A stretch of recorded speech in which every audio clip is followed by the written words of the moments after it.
I jolted awake at 5:47 a.m. to 8 tons of filthy snow crashing onto my front yard and the stench of diesel exhaust burning my nostrils.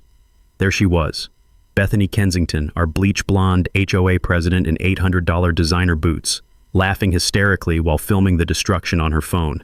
Pile it all on his grass! She barked at her crew. Bury that trashy auto shop so deep he'll never dig out! My driveway? Gone. My business? Completely trapped under a frozen avalanche. Customers canceling left and right, thousands in lost revenue while this entitled psychopath posed for victory selfies like she'd won the lottery. 6 months of harassment was annoying, but destroying my property while recording it as premium content? She'd just declared total war. What she didn't know, she'd just gifted me the perfect weapon. I didn't call cops. I turned every pound into an unbreakable wall across their only road out. What happened next made the neighborhood lose their minds. Let me back up and tell you how I ended up in a snow war with the most entitled woman in suburban America. My name's Lucian Blackwood, and 6 months ago I thought I'd found paradise in Willowbrook Heights, a quiet cul-de-sac where I could rebuild my life after a messy divorce. I'd bought this modest ranch house specifically for the oversized garage where I could run my automotive restoration business. The sweet smell of leather car interiors mixing with the sharp bite of sandpaper on rust became my daily therapy. The neighborhood seemed perfect at first, until I met our self-appointed dictator. Picture Bethany Kensington, 5'4" of bleach blonde fury, always dressed like she was heading to brunch with the governor's wife, even when checking her mailbox. This woman lived in the McMansion at the end of our cul-de-sac, and here's the crucial detail that would later save my sanity. She controlled the only road in or out of our entire neighborhood. Willowbrook Heights was designed by some sadistic urban planner who thought one entrance was sufficient for 12 families. Every car, delivery truck, and pizza guy had to pass Bethany's house like subjects approaching a throne. She loved that chokehold more than her daily $8 latte. The harassment started my second week. I was in the garage, the familiar hum of my air compressor drowning out her click-click designer heels on concrete, when she appeared like a suburban Grim Reaper. "This is a residential neighborhood," she announced, photographing my perfectly legal business setup. "Commercial activities lower everyone's property values." I wiped motor oil off my hands, the greasy rag texture familiar and comforting. "Ma'am, I'm restoring classic cars, completely legal under county zoning." Her smile could have frozen brake fluid. "We'll see about that." And thus began 6 months of bureaucratic warfare. Knowledge nugget alert. Here's something every homeowner should know. Home-based automotive repair is completely legal under most county zoning laws as long as you don't exceed 3 customer vehicles on-site simultaneously. The magic words are home occupation versus commercial business. Know the difference, and Karens can't touch you legally. But legal didn't matter to Bethany. She wanted me gone, period. The citation parade began immediately. Noise violations for using power tools during legal hours. Excessive vehicle storage for my personal truck in my own driveway. The crunch of boots on gravel became my soundtrack as code enforcement officers tramped through my property, finding nothing wrong because nothing was wrong. What drove her absolutely insane was my property layout. See, my corner lot sat right next to the public snow easement, that strip of city land where snowplows dump their loads every winter. Most people don't even know these easements exist, but they're crucial for municipal snow management. The musty smell of legal documents became my new cologne as I researched property boundaries and municipal codes. By November, I could smell the desperation on Bethany like cheap perfume mixed with rage. She'd escalated to passive-aggressive Facebook posts about certain neighbors who didn't respect community standards. Her latest obsession was photographing my oil-stained driveway from every conceivable angle like some demented crime scene investigator. The irony? Her own husband ran a landscaping company that left diesel stains on half the driveways in town. But apparently, hypocrisy was just another word she couldn't spell. December arrived with that metallic taste of impending snow, and I noticed Bethany paying unusual attention to city snow removal operations. She'd stand at her window during storms, watching the plows dump mountains of snow on our shared easement with the intensity of a general planning invasion. What I didn't realize was that she was planning an invasion, using winter itself as her weapon. The morning of January 15th, I'd wake up to discover that Bethany had finally found a way to bury my business. Literally. 8 tons of evidence that she'd crossed from harassment into criminal territory, handed to me on a frozen silver platter. Sometimes your enemies defeat themselves. They just need the right amount of snow to do it. The blizzard hit on a Thursday night, 18 inches of the wet, heavy stuff that makes city plows work overtime. I went to bed listening to the scrape of metal on asphalt as crews cleared the main roads, dumping everything on designated easements throughout the neighborhood. I woke up Friday morning expecting the usual post-storm routine. Dig out my driveway, clear the walkway, maybe help elderly Mrs. Patterson next door with her steps. What I found instead was 8 tons of snow that had mysteriously migrated from the public easement directly onto my front yard, creating an impenetrable wall that buried my driveway completely. The diesel exhaust still hung in the frigid air like a guilty confession, telling me this wasn't natural snowdrift. This was precision demolition. My security cameras told the whole story. At 5:47 a.m., Bethany's husband's landscaping truck, Kensington Landscapes, emblazoned on both sides, had spent 40 minutes systematically relocating every flake of snow from the public easement onto my property. The footage was crystal clear. Bethany directing operations from her heated SUV, while her crew buried my business under an avalanche of municipal snow. I called the city first, my breath forming small clouds in the bitter morning air. Someone moved snow from the public easement onto private property, I explained to the public works dispatcher. That's got to be illegal, right? Turns out my divorce lawyer hadn't been completely useless. During our property settlement, he'd mentioned that municipalities take snow management violations seriously because they disrupt emergency services. Moving snow from public easements without permits carries fines up to $2,500 per incident, plus additional penalties for blocking emergency access routes. Something about unauthorized relocation of municipal snow management materials. Legal speak that translates to, "Don't mess with city snow or we'll bury you in paperwork." By noon, I had a city inspector at my door. Rodriguez was a decent guy who actually apologized for the obvious harassment, the cold air making his words visible as he spoke. "This is clearly intentional," he said, photographing the surgical precision of the snow placement. "Problem is, we need proof of who authorized the move." That's when Bethany played her first card. She appeared at my door 2 hours later with a manila folder and that shark smile I'd learned to hate. The scent of her expensive perfume seemed out of place against the backdrop of frozen destruction she'd created. "Marcus, I heard about your snow problem. Such a shame about the drainage issues." The folder contained a perfectly forged invoice from Kensington Landscapes dated 3 days earlier, showing that I had supposedly hired them for emergency snow removal and relocation services to the tune of $800. The paperwork looked legitimate. Letterhead, invoice numbers, even a fake signature that looked suspiciously like mine if you squinted. The paper felt crisp and official between my cold fingers. "I'm sure this is just a misunderstanding," she purred. "Poor communication between you and my husband's crew, but since the work's already done, we'll need payment within 30 days. The audacity was breathtaking. She'd illegally dumped snow on my property, then tried to bill me for the privilege.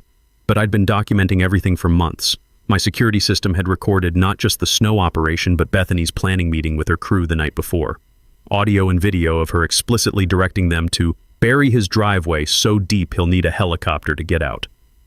I handed copies to Inspector Rodriguez, who went from sympathetic to grimly satisfied.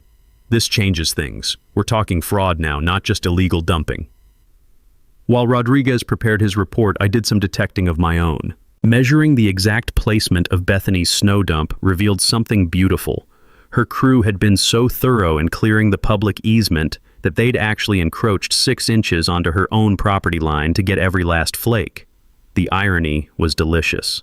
That 6-inch strip contained her decorative garden fence, the expensive wrought iron barrier she'd installed 3 years ago to enhance property values. My property survey revealed it was entirely on my land. 3 years of illegal occupation, plus structural improvements made without owner consent. The crunch of frozen snow under my boots had a different sound now, like opportunity knocking with steel-toed boots. I filed 3 separate complaints that afternoon.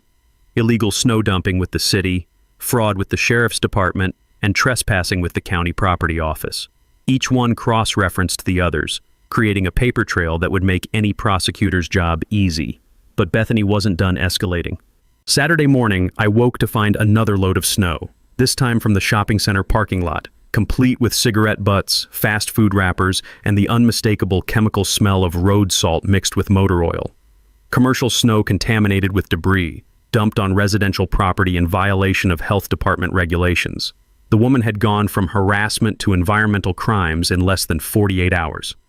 Standing in my garage, breathing in the familiar scent of clean motor oil while staring at the toxic snow pile outside, I realized something profound. Bethany wasn't just targeting me anymore. She was systematically violating municipal codes, health regulations, and property laws. Each escalation gave me more ammunition for the ultimate counterattack I was beginning to plan. She thought she was burying me.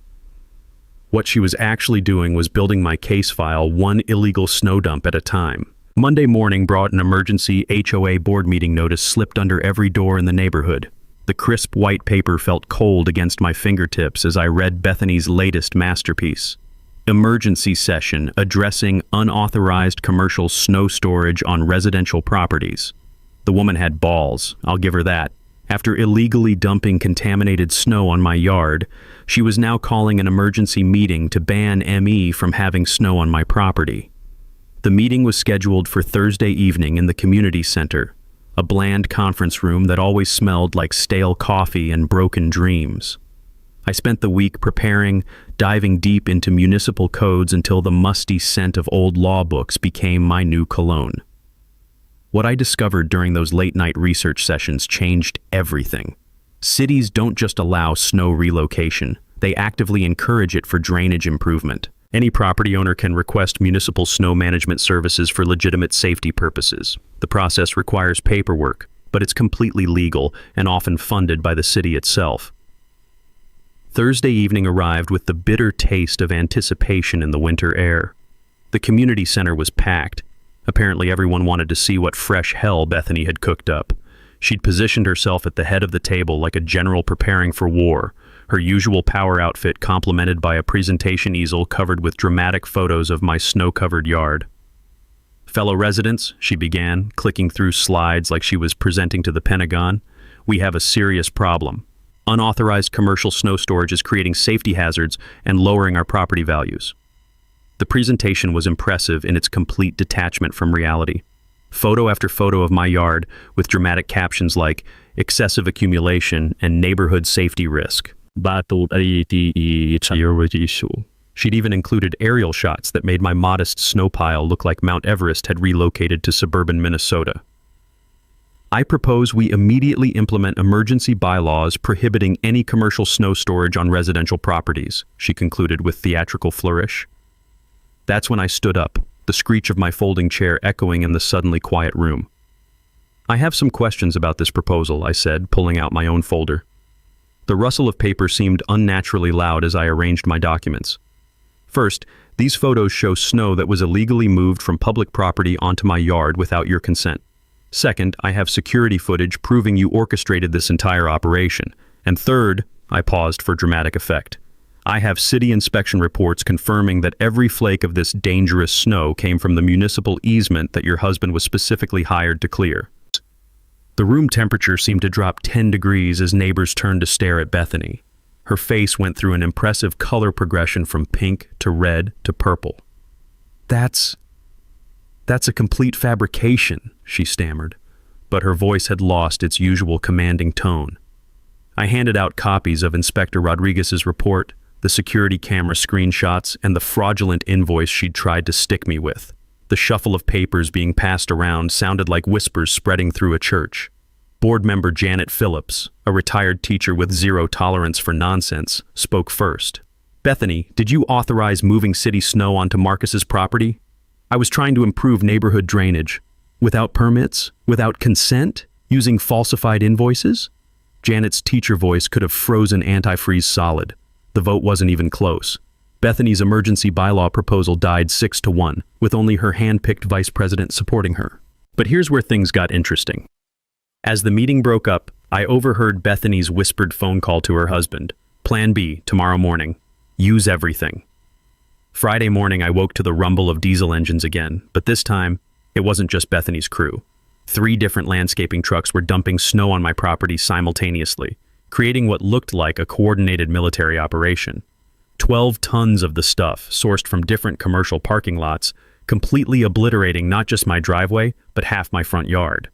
The smell hit me first, a cocktail of road salt, motor oil, and what appeared to be decomposing fast food.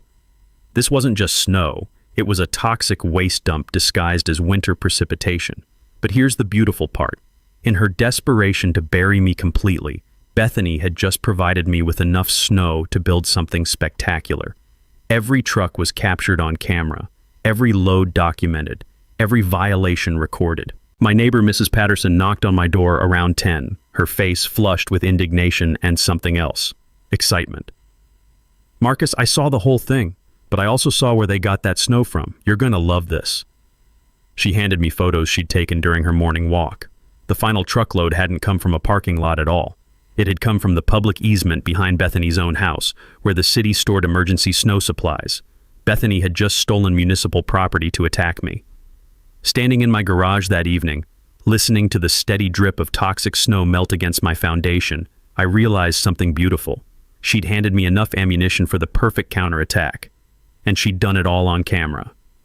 Saturday morning brought a visit from someone I hadn't expected. City engineer Rebecca Martinez, clutching a steaming coffee cup and looking genuinely alarmed as she surveyed the toxic wasteland that used to be my front yard. "Mr. Blackwood, we received your complaint about unauthorized snow dumping, but this..." She gestured at the chemical-stained mountain of ice, her voice trailing off in disbelief. "This is environmental contamination on a scale I've never seen in residential areas."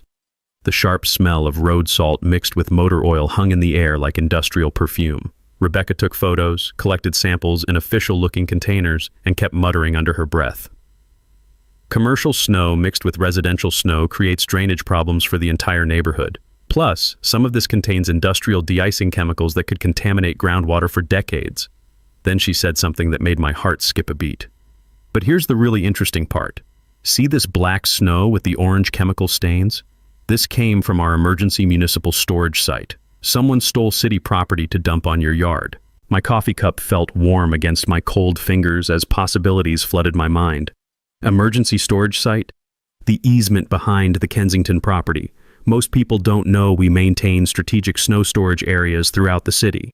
She pulled out her tablet, showing me official city maps with colored zones. When we need emergency drainage management, we're legally required to relocate snow from these sites to prevent neighborhood flooding. The puzzle pieces weren't just clicking, they were exploding into place. So, if a property owner requested emergency drainage services, we'd have to move all stored snow immediately, city liability if we don't. She handed me a business card that felt like pure gold. "You should call me Monday. This contamination level requires emergency municipal intervention." Sunday brought Bethany's most desperate gambit yet. Around noon, I heard familiar designer heels crunching across contaminated snow, accompanied by the jingle of car keys and what sounded like cash. "Marcus, honey, I think we've both learned some valuable lessons here," she cooed, her voice thick with artificial sweetness that made my teeth ache.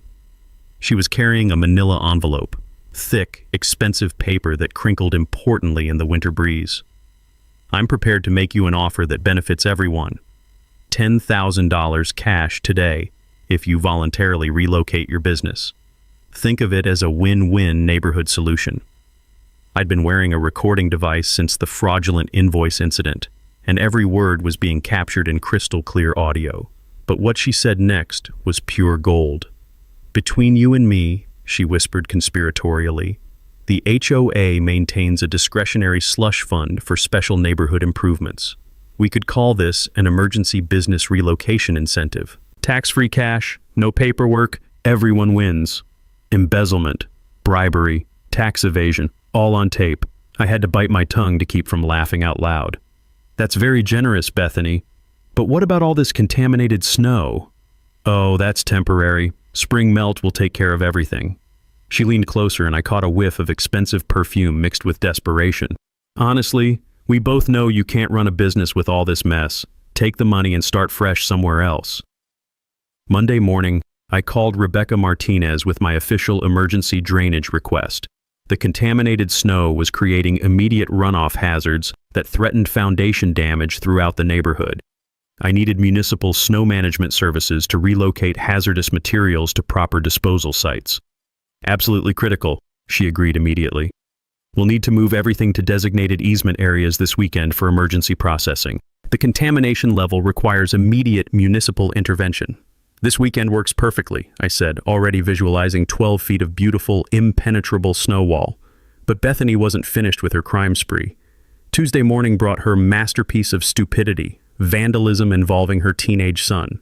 I woke to find junk cars for sale spray-painted across my business vehicles in hot pink letters that could be seen from space. The security cameras caught everything, including the kid's phone conversation with Mommy.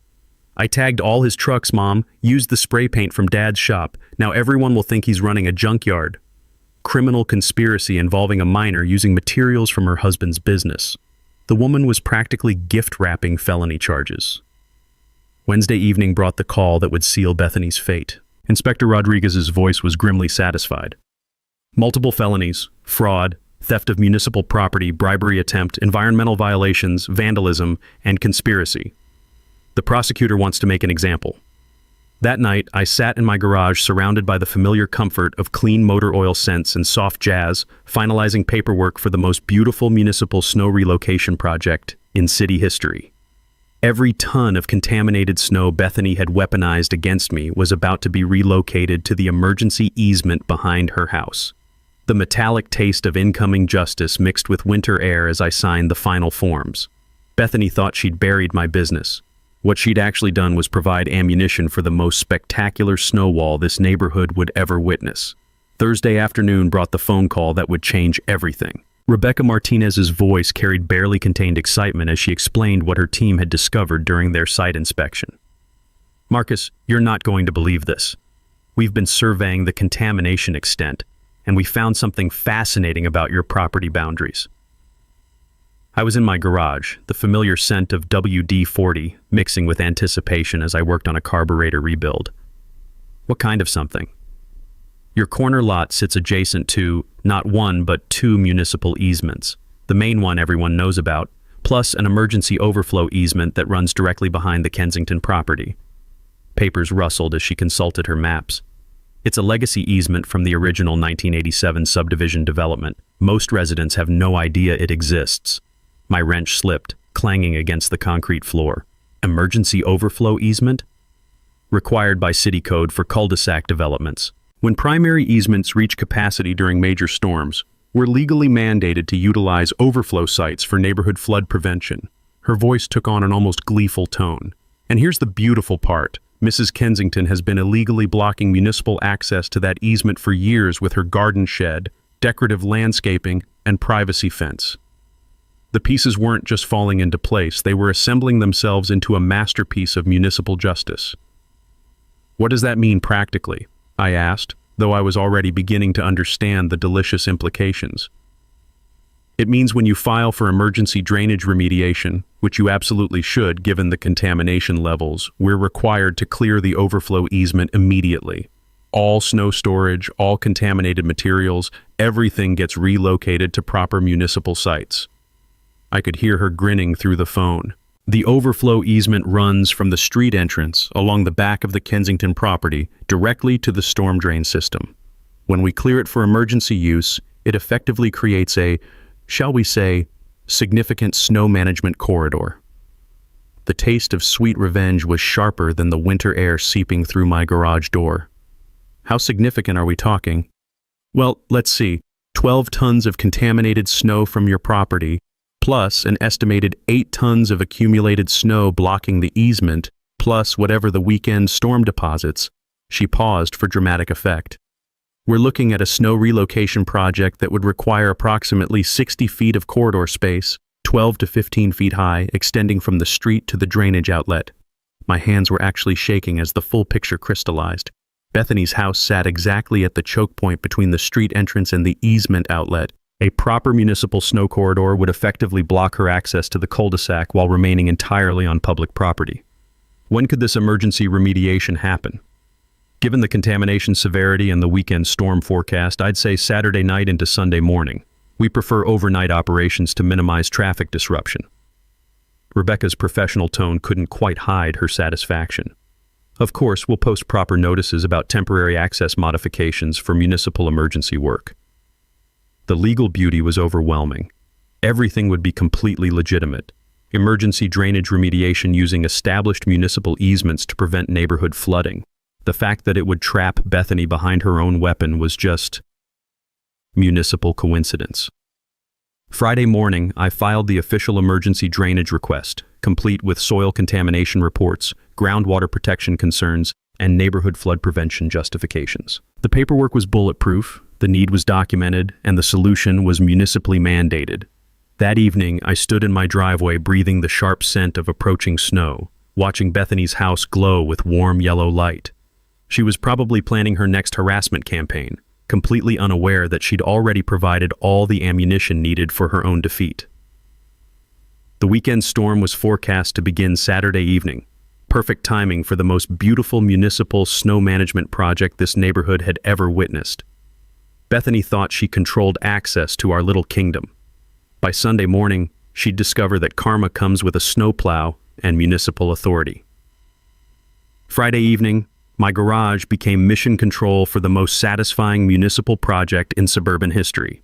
The familiar smell of motor oil mixed with the sharp scent of possibility as I spread city engineering diagrams across my workbench like a general planning invasion. Rebecca Martinez arrived at 7 with coffee, blueprints, and barely contained excitement.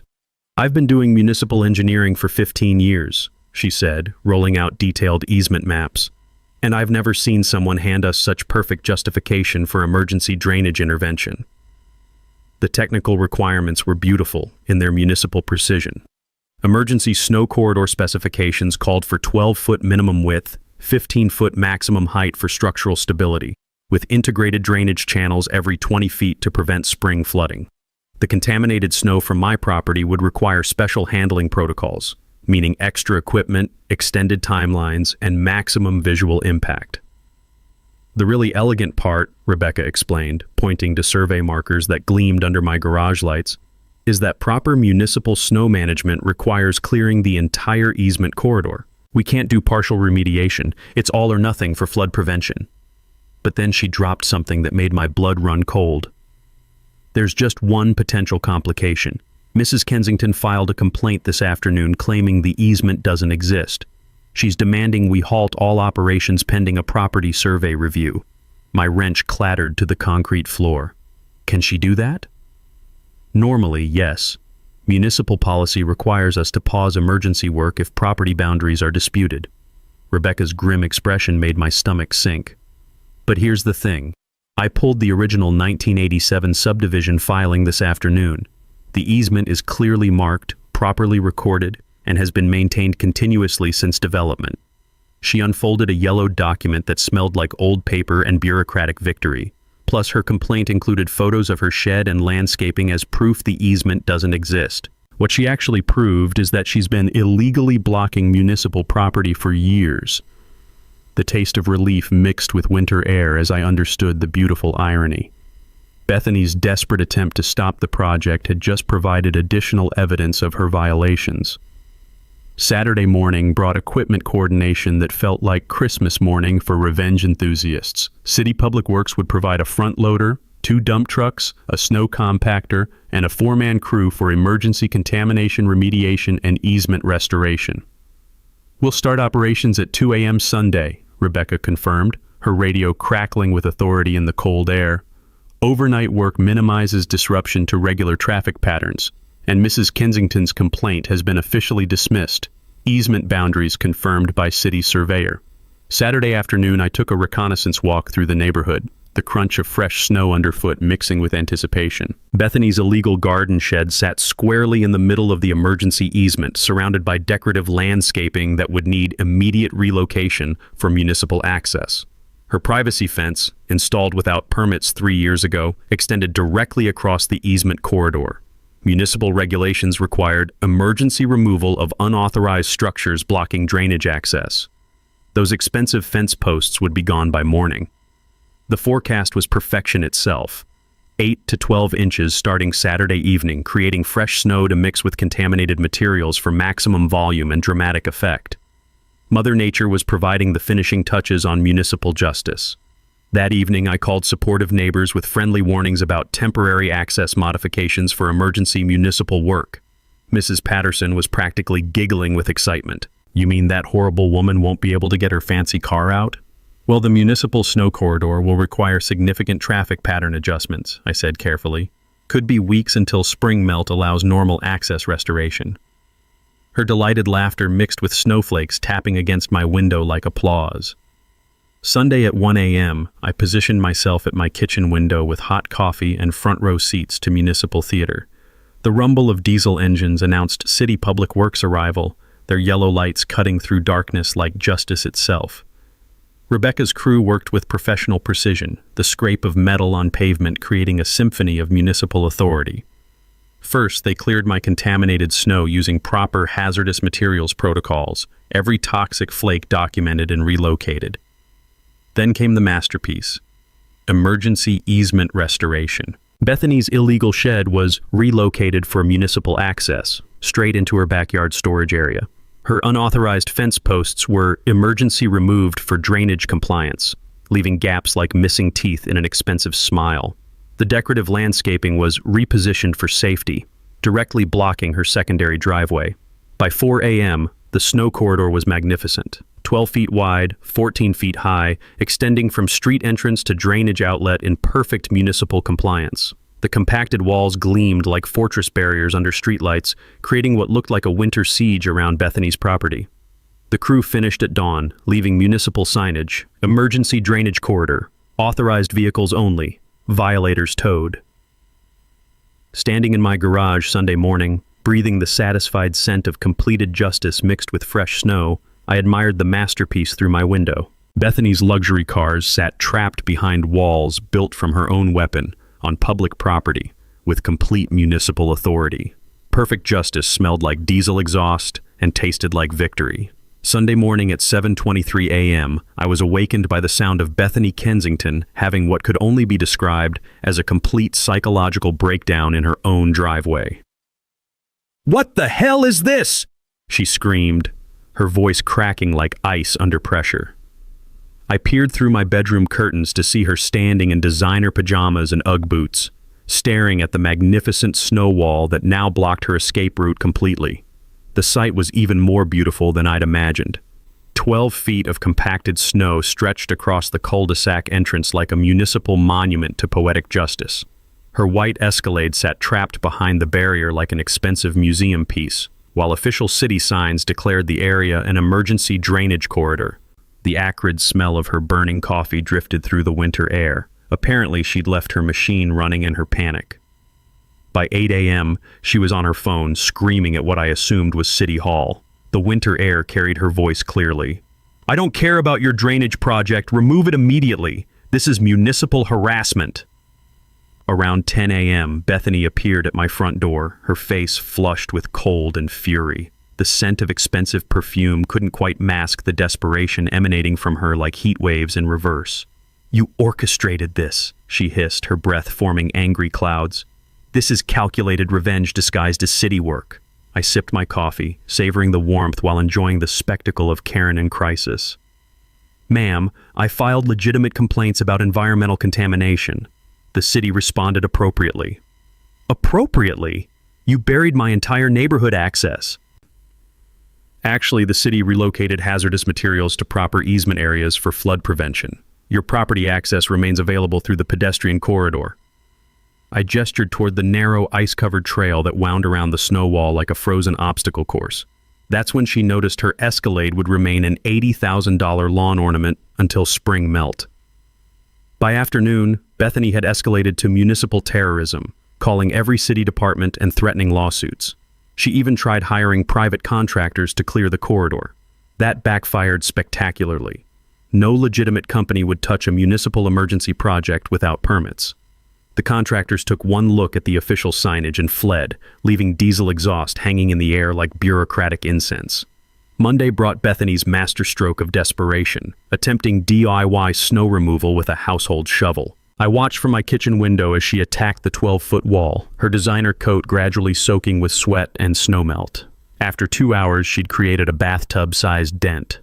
The wall remained magnificently intact, its professional construction proving as permanent as municipal resolve. But then came the moment that would destroy her completely. In her fury, Bethany began live-streaming her municipal harassment documentation for what she claimed would be a federal lawsuit. She recorded herself ranting about city overreach while standing directly in front of evidence of her own crimes. "This is where they illegally removed my property improvements," she shouted into her phone, pointing at the gaps where her unauthorized fence posts had been. "And here's where they destroyed my landscaping." She gestured at the shed foundation that clearly violated easement boundaries. The beautiful irony was lost on her completely. Every live stream created time-stamped evidence of municipal code violations, environmental crimes, and property boundary disputes, all documented by her own hand. But here's where it got really interesting. Her social media rants caught the attention of someone unexpected. Tuesday afternoon, a black sedan pulled up to the snow wall. 2 people in federal badges emerged, photographed everything, and spent an hour examining Bethany's property with measuring equipment and official-looking clipboards. That evening, Mrs. Patterson knocked on my door with barely contained excitement. "Marcus, you'll never guess what I overheard. Those federal agents weren't here about municipal overreach. They were investigating tax fraud." My coffee cup nearly slipped from my hands. Tax fraud? Apparently, Bethany's been claiming her husband's landscaping equipment as business expenses while using it for personal projects, including all those illegal snow dumps on your property. Mrs. Patterson's eyes gleamed with gossip-fueled joy. Her own videos proved he was using commercial equipment for personal harassment campaigns. The metallic taste of perfect irony filled my mouth as the implications sank in. Wednesday evening brought the call that made my entire month. Inspector Rodriguez's voice carried barely contained satisfaction. "Your neighbor's live stream campaign triggered a multi-agency investigation. Environmental crimes, tax fraud, municipal code violations, and now federal attention for using business assets in harassment campaigns." Standing in my garage that night, breathing the familiar scent of motor oil while listening to the distant sound of Bethany still futilely scraping at her snow prison, I marveled at the cosmic justice. She'd weaponized snow to bury my business. Now she was buried under an avalanche of her own evidence, trapped behind walls built from municipal authority and her own criminal stupidity. The smell of approaching spring made everything even sweeter. Thursday morning brought the most desperate move in Bethany's increasingly unhinged campaign. She hired a lawyer. Not just any lawyer, she'd somehow convinced Bradley Morrison, the most expensive litigation attorney in 3 counties, to take her case against municipal tyranny and neighbor conspiracy. The smell of fresh legal paperwork mixed with winter air as Morrison's Mercedes pulled up to the snow wall, followed by a surveyor's truck and what appeared to be a private investigator. Watching through my kitchen window while sipping coffee, I felt a momentary flutter of concern. Maybe Bethany had found a way to challenge municipal authority after all. That concern lasted exactly 47 minutes. Morrison emerged from his consultation looking like he'd aged 10 years. The surveyor packed his equipment without taking measurements. The private investigator spent most of his time photographing Bethany's own illegal improvements rather than the municipal snow wall. By noon, Morrison's Mercedes was gone, leaving behind only tire tracks and what I suspected was a very expensive bill for services terminated. Mrs. Patterson provided the gossip gold later that afternoon. "I heard him on his phone in the driveway," she whispered conspiratorially, her breath forming excited clouds in the cold air. "He told someone his client had created the most comprehensive evidence trail of municipal violations I've ever seen against herself." Friday brought Bethany's most unhinged escalation yet, attempting to build her own access route. I watched in fascination as she and her teenage son began constructing what could only be described as a snow ramp over the municipal drainage corridor. The crunch of shoveled snow mixed with her increasingly frantic commands. "Higher! We need it higher to clear the barrier." What she was actually building was a 12-foot snow ramp that violated about 17 different safety codes, blocked emergency vehicle access, and constituted illegal modification of municipal property. Every shovelful was being captured on the city's newly installed surveillance camera. Rebecca's team had added monitoring equipment to protect the emergency drainage infrastructure. The ramp collapsed twice under its own weight, sending Bethany and her son tumbling into the snow corridor like cartoon characters. The third attempt actually held together long enough for her to drive halfway up it before her Escalade got stuck, wheels spinning uselessly while diesel exhaust mixed with the smell of burning rubber. Saturday brought the mini twist that would seal Bethany's fate permanently. She tried to bribe a city councilman. I wasn't supposed to know about this, but Mrs. Patterson's nephew worked in City Hall and had witnessed the entire spectacular failure. Bethany had cornered Councilman Jenkins in the municipal building parking garage, offering him $10,000 in cash to expedite the removal of unnecessary drainage infrastructure. What she didn't know was that Jenkins was already under investigation for corruption in an unrelated case. He was wearing a wire. Every word of her bribery attempt was recorded in crystal-clear audio, creating federal evidence of attempted corruption of a public official. The FBI became very interested in Bethany's financial activities, leading to discoveries about her husband's landscaping company that made the snow dumping look like amateur hour. Sunday morning, I was awakened by the rumble of heavy machinery, but this time it wasn't city snow equipment. Federal agents were executing search warrants on the Kensington property, loading computers, financial records, and landscaping equipment onto government trucks. The metallic taste of ultimate justice filled my mouth as I watched Bethany's empire collapse in real time. Monday brought the news that made my entire winter worthwhile. Rebecca Martinez called with barely contained excitement. "Marcus, you need to see the morning news. Your neighbor just became the poster child for municipal fraud enforcement."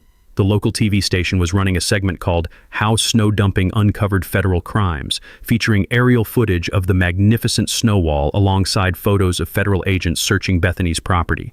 The reporter explained how a simple neighborhood dispute over snow placement had revealed an extensive pattern of municipal fraud, tax evasion, and public corruption. The beautiful irony wasn't lost on the news anchor. Mrs. Kensington's attempts to remove legally placed emergency drainage infrastructure ultimately led to federal charges for bribery, fraud, and conspiracy. Tuesday evening, I received the call that completed my vindication. Sheriff's Deputy Williams, who'd been investigating my original harassment complaints, delivered the news with obvious satisfaction. Federal grand jury indictment came down this afternoon. 18 felony counts including bribery, fraud, tax evasion, and conspiracy to commit public corruption. Standing in my garage that night, breathing the familiar comfort of motor oil scents while admiring the snow wall still gleaming under streetlights, I marveled at the perfect symmetry of justice. Bethany had tried to bury my business under 8 tons of illegal snow. Instead, she'd buried herself under an avalanche of federal crimes, trapped behind walls built from her own weapon and maintained by her own evidence. The sound of spring melt beginning to drip from my roof felt like applause for the most beautiful municipal revenge story ever told. Wednesday morning brought the media circus I'd been dreaming about for months. Local TV crews, newspaper reporters, and what appeared to be a documentary filmmaker all converged on our quiet cul-de-sac like justice-seeking vultures drawn to the scent of spectacular downfall. The centerpiece of their attention was magnificent, 12 feet of perfectly engineered snow wall stretching across the entrance, with Bethany's trapped Escalade visible behind it like evidence in a museum of suburban karma. Channel 7's investigative reporter Sarah Smith was broadcasting live from the snow barrier, her breath forming dramatic clouds as she explained the story to morning viewers. What began as a neighbor dispute over snow placement has uncovered one of the most extensive municipal fraud cases in county history. I was in my garage, the familiar hum of my air compressor providing soundtrack to the media frenzy, when Smith knocked on my door. The scent of coffee and impending vindication mixed with winter air as I agreed to an on-camera interview.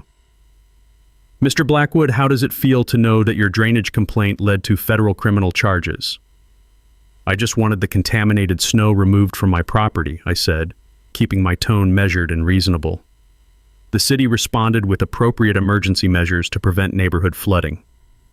Behind Smith, the snow wall gleamed like a monument to municipal authority, while federal agents continued loading evidence boxes from Bethany's house.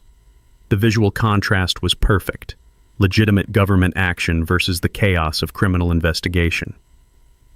That's when Bethany made her grand entrance.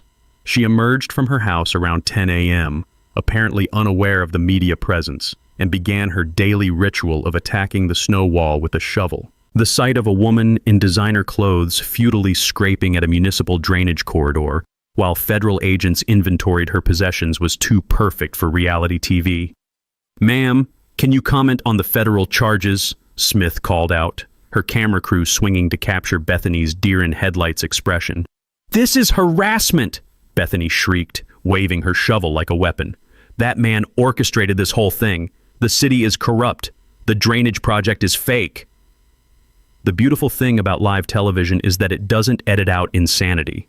Viewers across the region watched in real time as Bethany Kensington, federal defendant and HOA president from hell, had a complete breakdown while standing next to evidence of her own crimes. "The snow wall is completely legal municipal infrastructure," I explained calmly to Smith's camera. "Mrs. Kensington created the drainage emergency by illegally dumping contaminated materials on residential property." "Lies." Bethany screamed from behind the barrier, her voice cracking like ice under pressure. "He's a liar and a criminal and a—" That's when federal agents approached her with handcuffs. "Mrs. Kensington, you're under arrest for conspiracy to commit public corruption, attempted bribery of a municipal official, and 18 counts of federal fraud," the lead agent announced, his voice carrying clearly across the snow-muffled neighborhood. The media frenzy went into overdrive. Cameras captured every moment as Bethany was read her rights while standing next to the snow wall built from her own weapon. The irony was so perfect it seemed scripted. The woman who'd tried to bury me under illegal snow was being arrested beside the monument to her own criminal stupidity.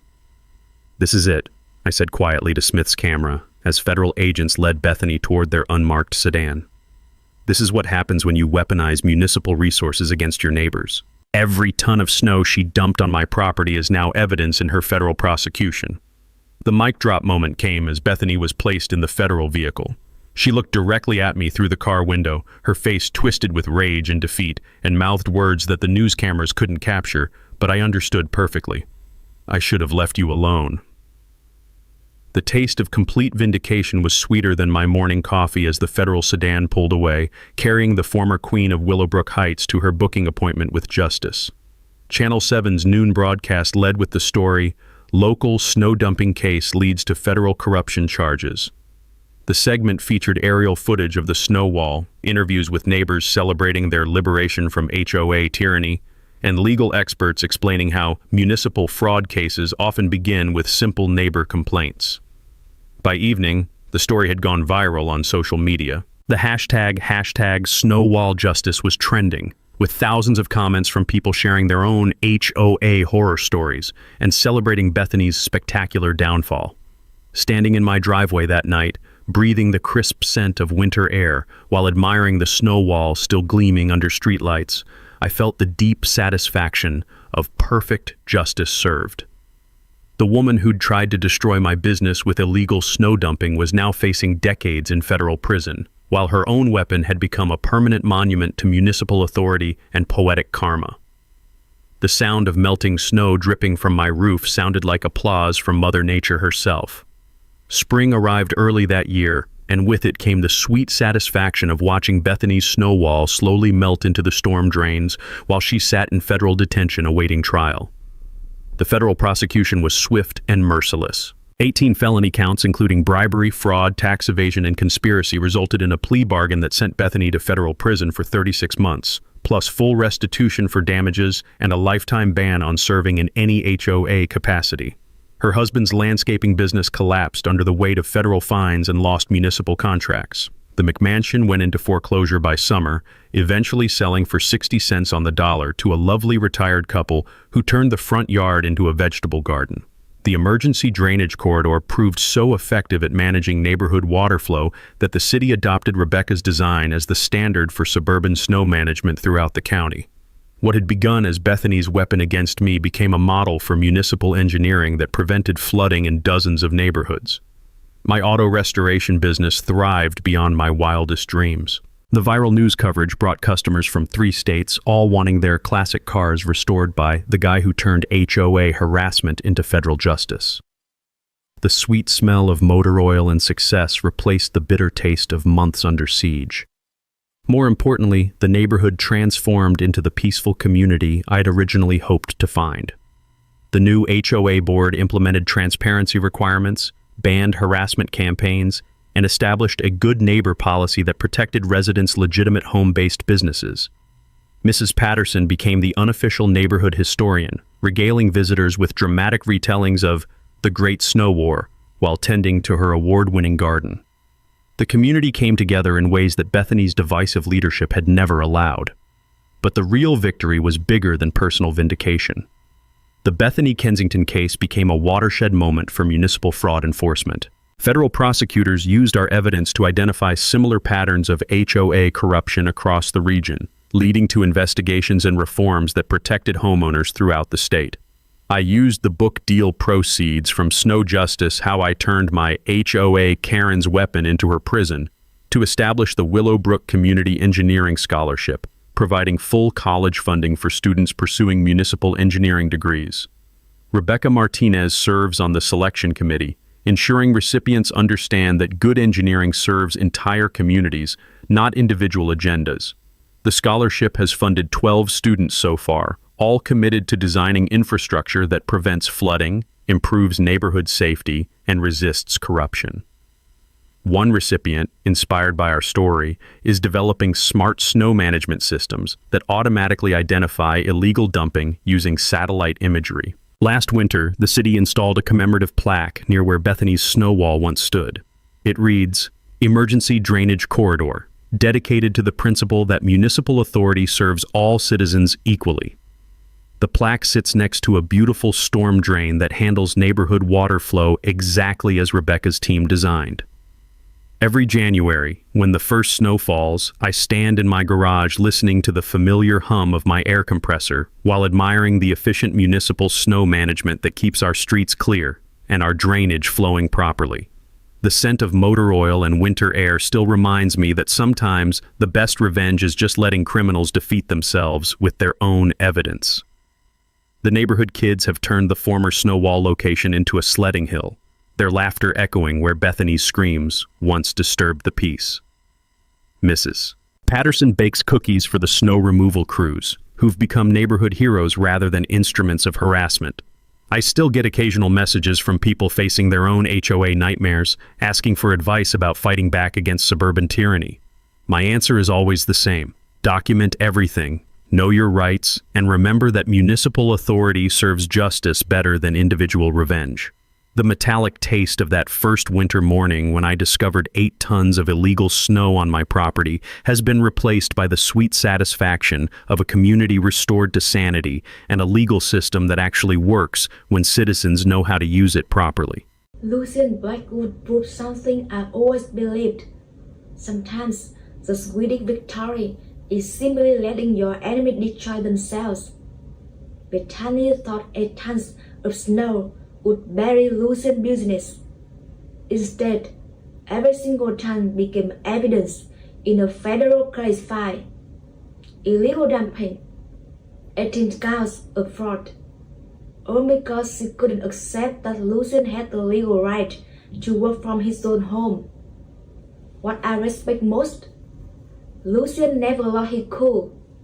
He understood the law, documented everything, and let the justice system do what it's supposed to do. No screaming, no revenge plots, just patience and intelligence. Small-time power, like being an HOA president, creates this illusion that you can do whatever you want. Bethany believed her position gave her permission to break city ordinances, commit tax fraud, and even bribe public official. That delusion got her everything. So how about you? Are you dealing with someone using their little slice of power in your community? Drop your Homeowner story in the comments. I want to know what tactics the local Karens are using out there. And don't forget to like, subscribe, and share this with anyone being harassed by their HOA. Sometimes people just need to know they are not alone. And remember, when someone hands you snow, sometimes the best way is turning it into their own world.